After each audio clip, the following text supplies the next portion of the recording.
There, alhamdulillah, we've got children who are orally challenged, those who are visually challenged, and others as well. The pledge forms are available in the foyer as you leave this hall. We also have copies of the Ummah if you have not received that.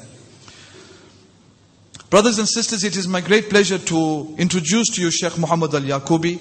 If you've been listening to Radio Al-Ansar, some of this information you know already, but there are others I've also learned as I interacted with Sheikh in the course of this last week.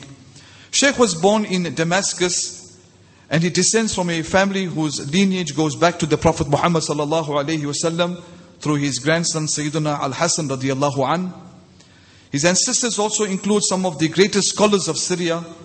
His father, Sheikh Ibrahim Al-Yaqoubi, who passed away in 1985, was one of the greatest scholars and awliya of Syria in the past 50 years. As a little boy, Sheikh Muhammad crawled in the Grand Umayyad Masjid and the Darwashiyah Masjid, where his father was an instructor and an imam for 40 years. And he sat in the laps of some of the greatest scholars.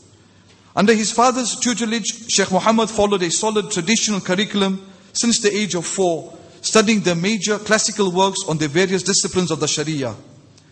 Some of his teachers include Sheikh Muhammad Al-Hashimi, a scholar and Sheikh of the Sazli Tariqa, Sheikh Abu Al-Yusr Abidin, the well-known Mufti and a reputable scholar of the Hanafi Mazhab, and many other shuyukh and ulama. In fact, we have a long list of those shuyukh and ulama that he studied under.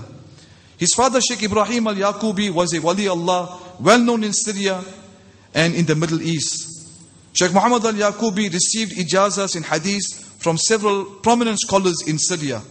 This is a rare achievement of a young scholar of his stature. Sheikh Muhammad Al-Yaqoubi is very humble about his academic achievements. He prefers to speak of what we refer to in South Africa about his achievements in Dini knowledge. The term that he has coined for this, and which is now becoming popular in Muslim scholarly circles, is the term sacred knowledge.